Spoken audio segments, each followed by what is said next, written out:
Salam alaikum, mes chers frères et sœurs en islam.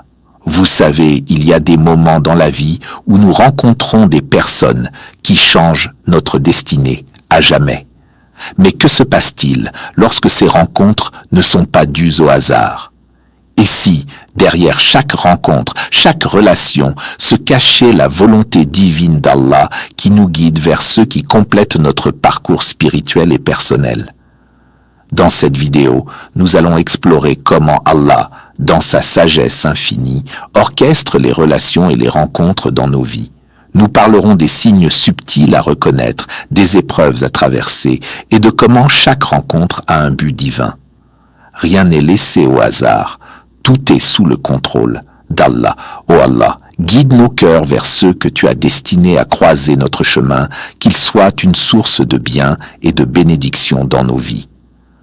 Avant de commencer, n'oubliez pas de liker la vidéo, cela nous encourage énormément à continuer à partager du contenu bénéfique. Abonnez-vous à notre chaîne et activez la cloche pour ne rien manquer de nos prochaines publications sur la foi islamique. Ouvre ton cœur à une réflexion profonde sur la volonté divine qui façonne nos vies et nos relations. L'importance de la volonté divine. La volonté d'Allah est un principe fondamental qui gouverne toute existence, y compris nos relations humaines. Chaque rencontre, chaque lien que nous créons n'est pas une simple coïncidence. C'est Allah, dans sa sagesse parfaite, qui dirige et façonne ces relations selon un plan divin minutieusement orchestré. Quand nous comprenons cela, nous réalisons que chaque personne qui entre dans notre vie a un rôle précis dans notre développement spirituel et personnel. Le Coran nous rappelle dans la sourate Al-Anfal 8-17, « Ce n'est pas vous qui les avez tués, mais c'est Allah qui les a tués. » Cela illustre que, même dans nos interactions les plus intenses, c'est la volonté d'Allah qui se manifeste à travers. Mariage et relations. Le choix guidé. Dans un hadith, le prophète Mohammed a dit « N'épousez pas uniquement pour la beauté ou la richesse, mais pour la piété et la moralité. » Sahih al-Bukhari. Cela nous montre que la volonté divine ne se limite pas aux apparences, mais repose sur des critères spirituels et moraux déterminés par Allah. Ces moments où tout s'aligne. As-tu déjà ressenti qu'une rencontre avec un ami, un partenaire, un mentor était guidée par Allah? Quand les signes sont clairs, quand tout semble s'aligner naturellement, tu ressens cette guidance divine.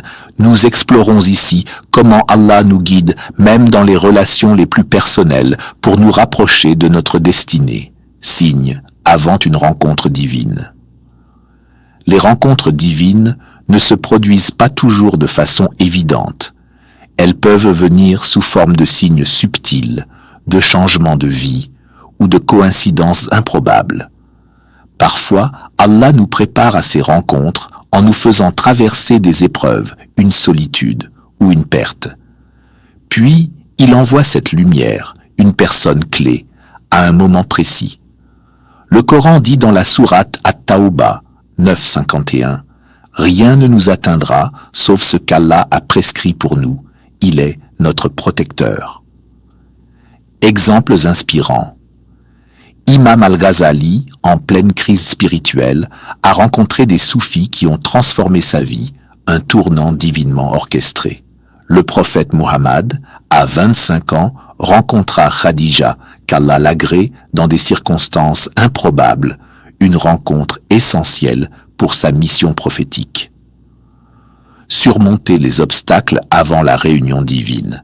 Avant qu'Allah ne permette une rencontre sacrée, il faut souvent passer par des épreuves, solitude, purification, souffrance, patience. Tout cela fait partie du processus pour nous rendre prêts à recevoir ce qui nous est destiné. Prête attention aux signes. Ils sont peut-être les premiers murmures d'une rencontre divine. Nous devons évoluer durant cette période. Allah nous le rappelle dans le Coran, dans la sourate Al-Baqarah 2153. « Ô vous qui croyez, cherchez secours dans l'endurance et la prière. Allah est avec ceux qui sont endurants. » La patience, surtout dans les moments difficiles, nous aide à renforcer notre foi et à nous préparer spirituellement à ce qui nous attend. C'est grâce à cette patience que nous nous rapprochons d'Allah et que nous apprenons à nous soumettre à sa volonté. La foi durant l'épreuve. Une autre dimension essentielle est la foi en Allah. Lors des épreuves, notre foi est mise à l'épreuve. C'est à ce moment-là que nous devons nous rappeler que chaque épreuve a un sens, même si ce n'est pas immédiatement visible. Le prophète Mohammed a dit dans un hadith rapporté par At-Tirmidhi, « Si Allah veut du bien à quelqu'un, il l'éprouve. » Ces épreuves ne sont pas là pour nous punir, mais pour purifier nos cœurs, renforcer notre foi et nous préparer à recevoir les bénédictions qu'Allah a prévues pour nous. L'exemple de Fatima et de Youssouf, alayhim as-salam. Un exemple marquant de l'importance des épreuves avant une rencontre sacrée est celui de Fatima, qu'Allah l'agrée, mère de Al-Hassan et Al-Hussein. Elle a traversé de grandes épreuves et sacrifices, tant durant la vie du prophète qu'après sa mort, en s'occupant de sa famille. Elle était une femme d'une patience et d'une foi exceptionnelles et a vu émerger une descendance spirituellement illustre. De même, l'histoire de Youssouf, Joseph, dans le Coran, est un modèle de foi et de patience face aux épreuves, séparé de sa famille, jeté dans un puits, vendu comme esclave. Il a enduré des années de souffrance, et pourtant, il n'a jamais perdu foi en Allah. Finalement, Allah lui a permis de retrouver sa famille dans des circonstances divinement orchestrées. Dans nos vies d'aujourd'hui, beaucoup de personnes traversent des épreuves douloureuses avant de recevoir ce qu'Allah leur a destiné. Relations, carrière, cheminement personnel, ces défis purifient l'âme et préparent une rencontre divine. Avant d'être réunis avec ceux qu'Allah a destinés à croiser notre route, nous devons passer par ces épreuves avec patience, foi et soumission. Et c'est cette préparation spirituelle qui rend la rencontre encore plus riche et significative. Les rencontres divines, quand tout s'aligne. Il y a des moments dans la vie où tout semble parfaitement s'aligner. Ce n'est pas le hasard, mais la manifestation de la volonté d'Allah. Quand Allah veut qu'une rencontre ait lieu, tout se met en place naturellement. C'est comme si l'univers entier avait été agencé pour ce moment précis. Ces convergences divines sont des signes que nous sommes guidés par la main d'Allah. Les coïncidences ne sont pas fortuites. Souvent, une rencontre survient à un moment imprévu, dans un lieu inattendu, avec une personne clé pour notre vie. Mais ce ne sont pas des coïncidences. Allah dirige subtilement nos pas vers ce qui est bon pour nous. Le Coran nous rappelle dans la sourate At-Tawbah 9:51, dit « Rien ne nous atteindra sauf ce qu'Allah a prescrit pour nous. Il est notre protecteur. » Témoignage et exemple. Un homme traverse une grande détresse personnelle et rencontre, par hasard, une personne qui lui offre des conseils salvateurs. En y repensant, il comprend que cette rencontre était guidée par Allah. Le mariage du prophète Mohammed avec Khadija, qu'Allah l'agrée, est un autre exemple. Elle l'a engagé pour une mission commerciale, a observé sa sincérité et lui a proposé le mariage. Ce n'était pas un hasard, mais une rencontre divine qui allait jouer un rôle central dans sa mission prophétique. Comment reconnaître une rencontre divine ? Ces moments sont souvent marqués par une paix intérieure profonde, une clarté mentale, une absence de lutte ou de résistance.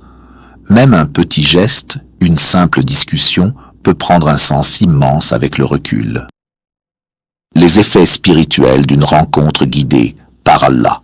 Quand Allah guide une rencontre dans notre vie, les effets sont profonds et durables.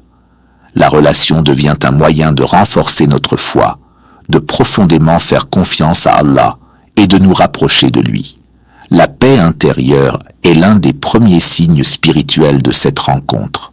Contrairement aux relations basées sur le désir ou la superficialité, une relation ordonnée par Allah est pure, sincère, bénie. Le Coran dit dans la sourate Ar-Rum 30-21, « Et parmi ces signes, il a créé pour vous des épouses issues de vous-même, afin que vous trouviez auprès d'elles tranquillité. Et il a mis entre vous amour et miséricorde. » Les rencontres divines ne sont jamais dues au hasard. Elles sont les fruits de la sagesse d'Allah et elles nous rappellent que chaque pas que nous faisons est guidé. Ceux qui réfléchissent à cette réalité. Ce verset souligne que la relation avec celui ou celle qu'Allah nous a destiné ne nous apporte pas seulement la paix, mais aussi un amour sincère et une sérénité profonde. Cette relation orchestrée par Allah devient également une épreuve pour notre foi et notre développement spirituel. Allah se sert de ces moments pour évaluer notre soumission à sa volonté, notre patience et notre persévérance. Parfois, une rencontre guidée par Allah peut nous faire traverser des défis, des épreuves ou des phases de croissance spirituelle. Ces épreuves, bien qu'intenses, sont des occasions de purification de l'âme. Elles nous poussent à renforcer notre foi et à nous rapprocher d'Allah en lui demandant guidance et soutien. Le prophète Muhammad a dit dans un hadith rapporté par Al-Bukhari, « Lorsqu'Allah aime un serviteur, il l'éprouve pour expier ses péchés. » Ainsi, les relations dirigées par Allah servent à tester et affiner notre foi et à nous rappeler que tout dans cette vie est une épreuve. Des exemples qui inspirent. L'histoire de l'imam Al-Ghazali est un exemple remarquable. Avant de rencontrer un groupe de soufis qui allait transformer sa vie, il traversait une période de grande confusion spirituelle. Cette rencontre divine, en apparence fortuite, l'a reconnecté à sa foi et l'a poussé à se consacrer pleinement à sa quête de vérité. De même, une rencontre fortuite peut aussi changer une vie, comme ce fut le cas pour le compagnon du prophète, Abdullah ibn Mas'ud. Sa rencontre avec le prophète bouleversa son existence, renforça sa foi et développa en lui une relation spirituelle profonde avec Allah. Ces exemples montrent que les rencontres créées par Allah ne sont jamais banales. Elles sont un chemin de croissance spirituelle, de test de foi et de renforcement du lien avec notre Créateur. Confiance et soumission à la volonté d'Allah. L'un des concepts les plus puissants dans la foi musulmane est la confiance totale en Allah. Cela signifie croire fermement que peu importe la situation, Allah sait ce qui est le mieux pour nous. Cette confiance n'est pas passive, mais un engagement actif à accepter ce qu'Allah décide pour nous, même dans nos relations les plus intimes. Quand nous plaçons notre confiance en lui, nous reconnaissons qu'il est le meilleur des planificateurs et que rien n'arrive sans sa volonté. Soumission à la volonté divine dans les relations. Trop souvent, nous essayons de tout contrôler, nos relations, nos choix, nos rencontres.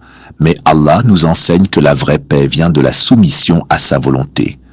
Dans le Coran, Allah dit dans la sourate Al-Imran 3159, « Et quand tu as pris une décision, place ta confiance en Allah, car Allah aime ceux qui placent leur confiance en lui. » Cela nous rappelle que même lorsque nous prenons des décisions importantes, nous devons faire confiance à Allah et laisser sa sagesse guider nos actions. Laisser Allah guider nos rencontres. Laisser Allah guider le processus relationnel, c'est accepter que ce qui doit arriver arrivera naturellement, sans manipulation ni précipitation. Ce n'est pas toujours facile, surtout dans les relations sentimentales, mais il est essentiel de comprendre que ce qu'Allah choisit pour nous est toujours meilleur, même si cela ne correspond pas immédiatement à nos attentes. Un autre principe fondamental est l'acceptation. Parfois, Allah ferme une porte pour nous protéger ou nous guide vers une relation qui nous fera grandir, même si elle est difficile au début. Le prophète a enseigné dans un hadith rapporté par Muslim: « Si Allah te protège, personne ne peut te nuire. et s'il te laisse dans l'épreuve, personne ne pourra t'aider. Conclusion et rappel final. Chers spectateurs, je vous encourage à avoir confiance. Ce qu'Allah choisit pour vous est toujours pour votre bien, même si cela dépasse votre compréhension actuelle. Lorsque vous laissez Allah guider vos relations et vos décisions, vous ouvrez la porte à une paix intérieure profonde, car vous savez que vous êtes entre les mains du meilleur des planificateurs. Parfois, ce que nous ne comprenons pas tout de suite devient clair avec le temps. Chaque rencontre, chaque lien est une opportunité de grandir dans la foi, de mieux comprendre la sagesse divine et de renforcer votre lien avec Allah. Résumé. Cette vidéo nous rappelle que nos rencontres ne sont jamais dues au hasard, mais bien à la volonté d'Allah. Nous avons vu l'importance de lui faire entièrement confiance et de se soumettre à sa volonté, notamment dans nos relations. La prière sincère et la patience sont essentielles pour discerner les signes divins. Chaque rencontre voulue par Allah est une occasion de renforcer notre foi et de nous rapprocher de lui. Réfléchis à ta propre vie. Vois comment Allah a déjà guidé tes pas. Et surtout, ne force rien. Laisse Allah te guider. Si cette vidéo t'a touché, n'hésite pas à partager ton ressenti en commentaire, à t'abonner à la chaîne et à partager cette vidéo avec ceux qui